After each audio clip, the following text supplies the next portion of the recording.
It's bad weather today. Bad weather. The streets are terrible out.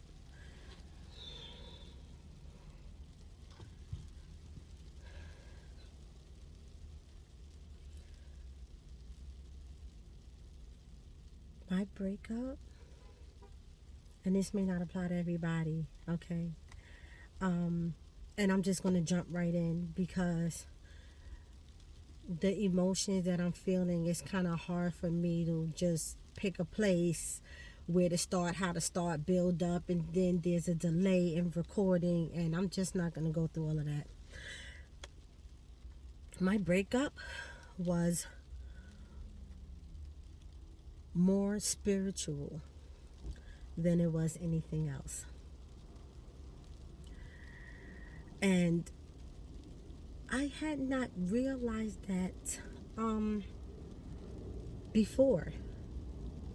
These are for the people who can relate, not just because breakups are part of our natural life and existence, but I'm speaking to the souls and the spirits of people who are on an ascension to their higher self in realizing or having discernment of people who are sent into your lives for a reason.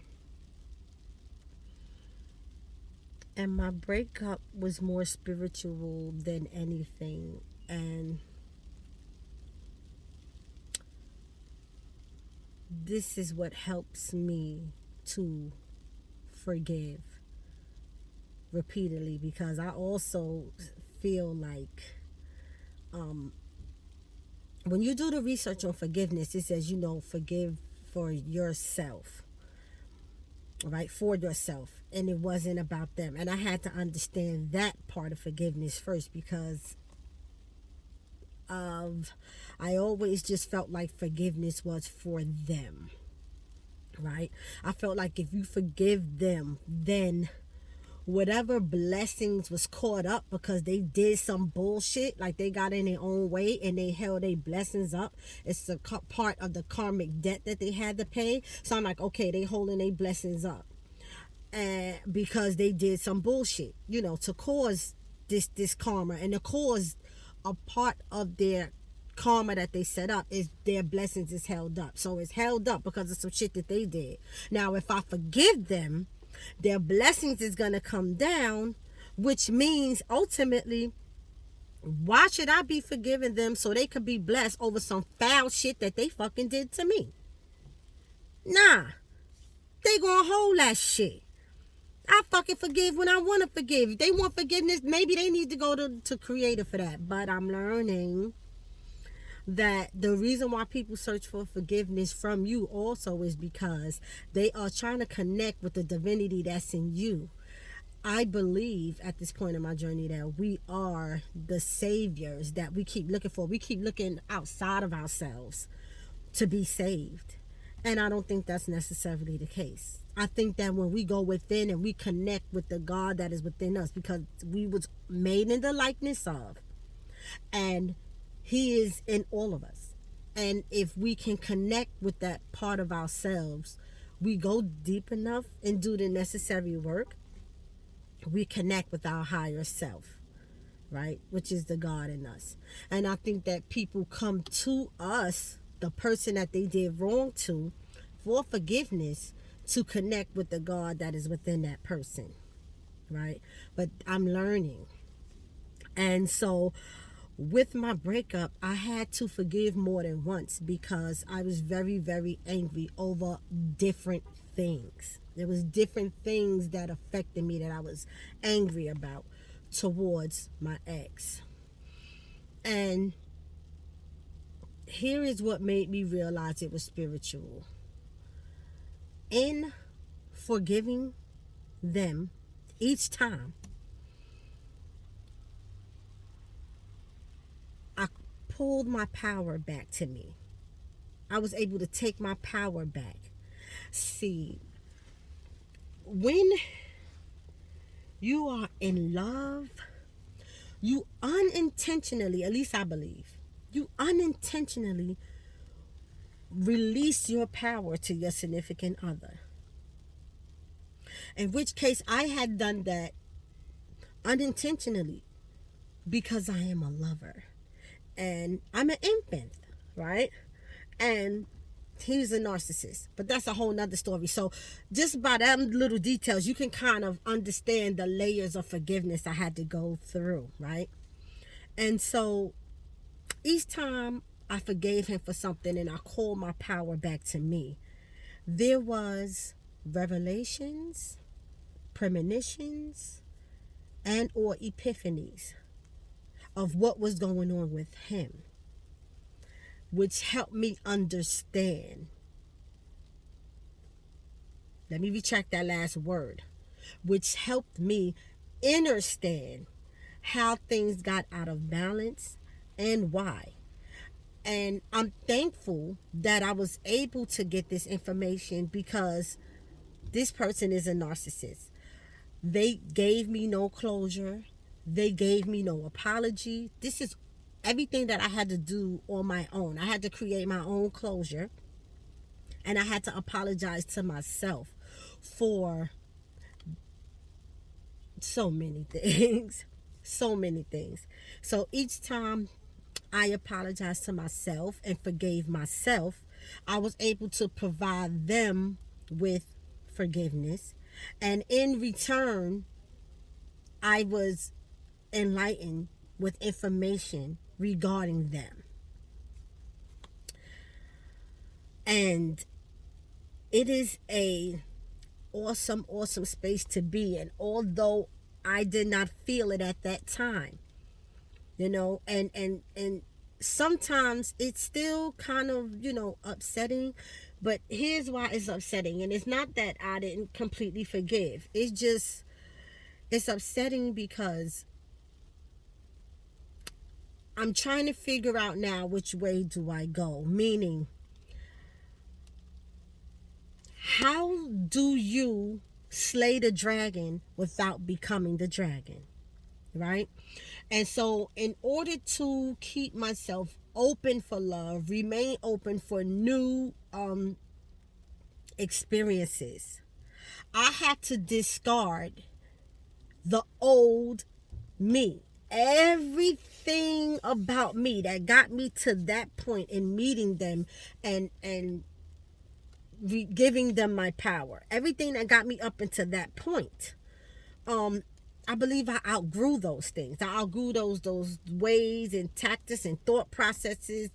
And so now I'm like, okay, I've been hurt, and in order for me to move past the hurt aspect of it, I need to keep myself open. I cannot become the dragon now. Now I have to, because even if I did, now this is just me thinking out loud, even if I did have to become the dragon in order to slay that dragon, I can't remain in dragon form. I have to now change once again, because now I need to go back and revisit what got me to that point, because I got to change all of that in order to remain or get back to, not even get back to, what's the word I'm looking for? In order to transition into my new self, my higher self, where I'm open for love, where I'm willing to leave the past in the past and not bring those experiences in the future or experiences to the present. Don't bring them to the present, but be aware and be knowledgeable and set up boundaries and pay attention to red flags. See, these are all the things I need to take with me moving forward. And this is my new self, so that even if I meet someone and I like them and I change, not changing who I am. Although this is pre-recorded, this is still like live because I'm sitting in my car doing this. But even if I am making these changes for myself and I'm implementing these changes when I'm dealing with someone else, I need not to revisit or go back to that space where, I like them, and so I'm going to ignore this flag because nobody's perfect. You know what I'm saying? We tend to make excuses when we don't want to acknowledge the red flags because our emotions take over our head. So now instead of it being a mind over matter of the hearts, it starts to turn around to hearts, matters of the heart, superseding what your mind already knows. You need to keep these things in alignment, and that is what I'm in the process of doing, realigning myself. Because one thing I know for sure and two things for certain, I am going to experience love again. The next love that I experience, though, is going to be divinely guided into my life. This will be my person. And I'm doing the necessary work. They're doing the necessary work so that the gravitational towards each other can be mutual. And hopefully we won't have to, we'll be in a safe space of being our true, genuine self, so that there's no need to wear a mask or give someone an unintentional impression or an impression of who you might be at all, but just be our genuine selves. And I'm looking forward to that. And before I get there, I understand that there's some work that I need to do. I need to finish up on this breakup part of the healing, so then I can go back to my young adulthood and heal some of those things that she experienced. My poor baby, she experienced some things that made her ignore the red flags. And I honestly want to say that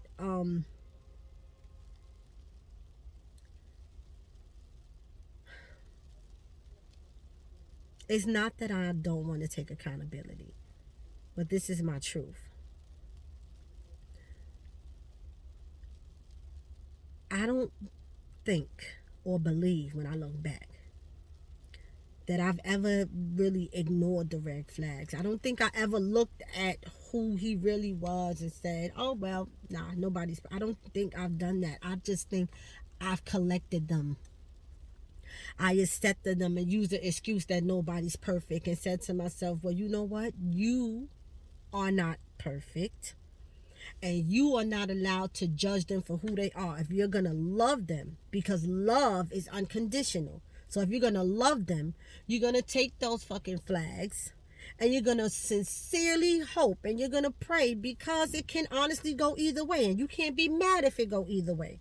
But you're going to hope and you're going to pray that the love you have within is enough to promote change in them, and then you won't have to worry about the red flags. That was what I told myself. The thing about it is,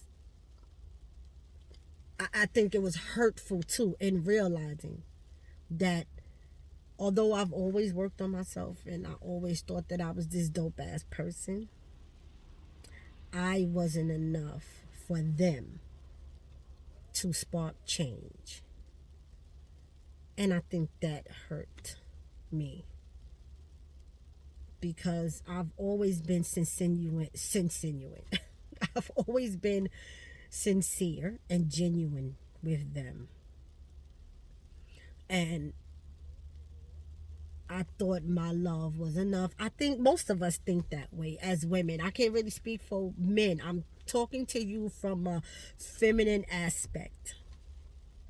I think that most of us think that we have enough love in us to incite change in someone else. Now, here's the kicker, or the plot twist. That's what they say, plot twist now. The plot twist is, it has to be not just in that person to want to change because they want to be a better person for you. It has to be in that person to say, I have my bullshit with me, and the extreme bullshit, well, I might need to check that, because if I check it now, then I ain't got to worry about nobody else trying to check it later. And because I loved now, and I'm gonna check that now for me because I know how I am. And if I know I don't like people trying to weaponize shit against me, or because I wasn't trying to weaponize anything, but I just realized in collecting those red flags out of the sake for love, that's all it was. It was a collection, and it just gave them, because they never thought to do the work all the time that they was incarcerated. They never thought to do the work to try to embed themselves and make themselves a better person for them. There's no way possible that they could make themselves better for me. And collecting their red flags and loving them no matter what gave them the impression that I was weak, that I was a sucker for love.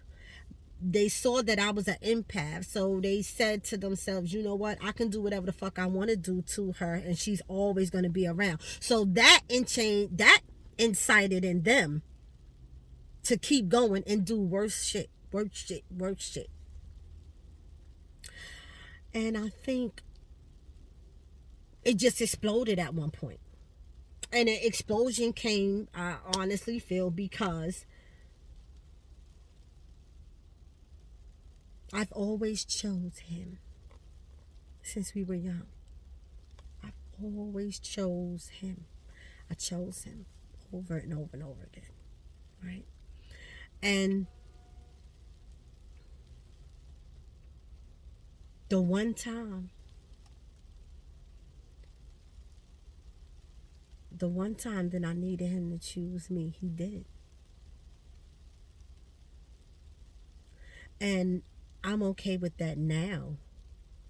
But it just let me know the divine meaning behind it. The Creator said, okay, look, you're pouring. They're not giving you any fucking thing. All this pouring you're doing, and when you look back, you have carried this relationship on your fucking back. If you're constantly pouring and they're not pouring back, well, I think I need to remove you because this is not the situation for you. And in removing them, because this is not the situation for you, now that I see, I need you to be okay with it. And when a situation came for the separation, it was an earlier separation period, which is when he first caught this case. Then I feel, when I look back in retrospect, that at that time was supposed to be my out.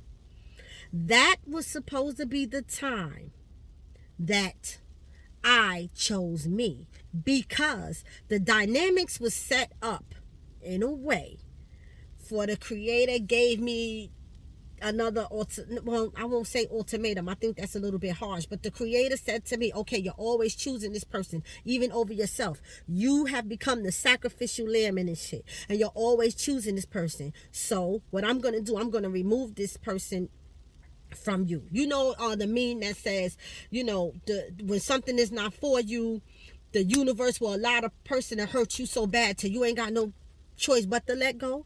Well, baby, I still ain't let it go then. I did 14 years of prison time with this man. Ain't no ring on my finger. Wasn't no ring on my finger. I was not his wife even. We just had a family together, but I was not his wife legally. Which, fast forward now, I'm going through this process of healing from the separation. I realized now that it was a soul connection. It was a soul connection. And we had got into so much negative space. I was then presented with another option by the Creator. See, because I didn't learn that lesson the first time, that lesson came back 360 to me, if you understand what I'm saying. A full cipher, full circle. Came back 360. I was in a very, very toxic space because of that person and with that person. It was showing up in my life in every single aspect, in my relationships with other people, from my sisters to my family members. It was showing up in my body. Severe signs of stress. It was showing up in my body. You know, they say stress is the silent killer because stress has a domino effect. Once you become too stressed, your body starts taking on other forms of illness. Okay? All type of stress was motherfucking showing up. And there was a situation. Remember the 360? There was a situation that came about. And the situation had him to be removed from my life again. And in him being removed from my life again, I sat down and I prayed. And this is in that heartbreak prayer where you like, what the fuck? I don't understand. You know, and I'm going through and I'm getting through and I'm searching for knowledge and wisdom and understanding higher because I'm trying to get what the hell, what the fuck. And it was presented to me, baby. Here you are. It took some time. Because you got in your own way. You got stubborn. You love who you love. The heart won who it won. And you got in your own way. And you just had to have it. You had to have it. And okay, I done gave it to you. Now here you are. Back at this fork in the road. I'm giving you the option to choose again. Because you have always chosen.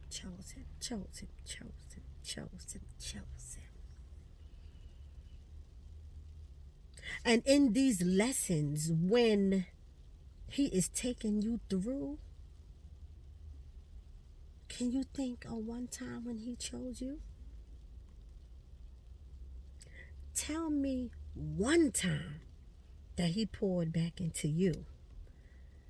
And I will release him back to you and things will be just the way he wanted it. But at least, give me hope. Give me one time. And there wasn't any. There wasn't any. He didn't choose me. But this time I did. This time I chose me.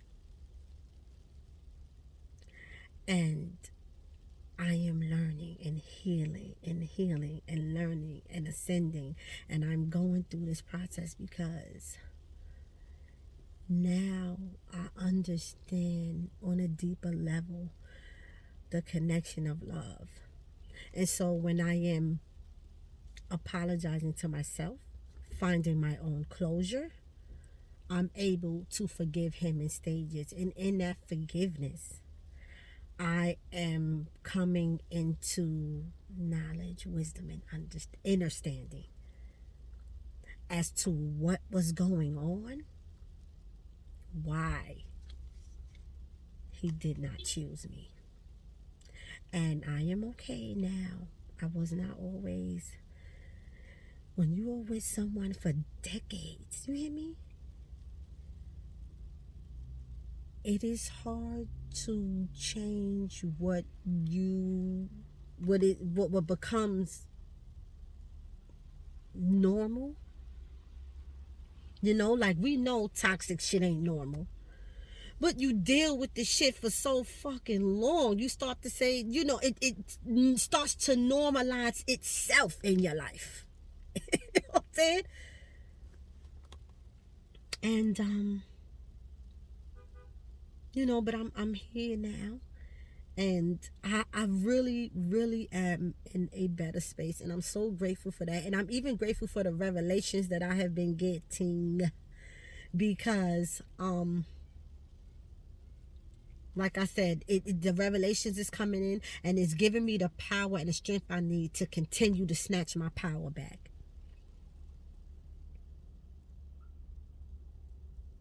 And I'm proud of myself. I'm proud of myself. Really. Oh, That it's the weather's so bad outside, but you know, uh, it's bad weather, but I'll be fine. Yeah. So I was thinking about changing this up, and I think I'm gonna get some box braids, some fine box braids, preferably knotless, and have them like just going on one side. Give myself that yeah look. Um, when the weather start breaking, I got my outfits and everything together because um during this breakup, I also learned parts of my tribe, who my tribe is, who my people really are. I had extended my love to so many people that I sincerely love because I had got to know them, and I just was like, what? I love them. And I discovered that about myself. I am truly a lover at heart. I love our people. And when I see things about them, I gravitate that must be the healer in me. I just gravitate towards them anyway. And I'll be like, child, you're gonna get a little bit of this love and you're gonna be okay. And so um when I was like really, really going through the trenches of this heartbreak, I got to learn who my tribe is. It opened my eyes to other things because the people that I poured so much into, I never heard a word from them. And I'm not saying that they owe me anything. That's not the direction I'm coming from. The direction I'm coming from was all the time that I was loving you, I sincerely cared about your wherewithal, period. I got not even a text message from you to ask if I was okay, because you knew I was going through. I got nothing. And so it let me know that these people didn't even care enough in return to check and see if I was okay, even if they didn't want to have a conversation. Just to text to say, you going through some shit, are you okay? Which, they are truly being revealed to me, and it's bittersweet. It's bittersweet, but it is a life lesson nonetheless, and I am continuing to learn, and I hope that you are too in your process of healing. I want that for all of us. To be so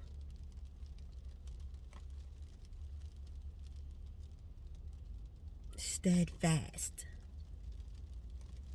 in who we are that we heal from the heartbreak of the breakup to an elevated level of love within. Within. And I hope that when you get in tune with the God in you, because they are in there, that you ascend into your ultimate greatness, but that you won't ever again be blinded by rose-colored glasses. That you will be able to discern better and understand the people and the positions that they hold in their life, and be okay with letting them go when it's time to let them go. I want that for you. Because if you're your higher self and I'm my higher self and everybody ascend to greater, well, then we'll heal generations. And I'm talking about before us. I'm talking about we'll heal shit that came because them curses was passed down. So we'll heal a lineage. And not just that. We can possibly heal the culture.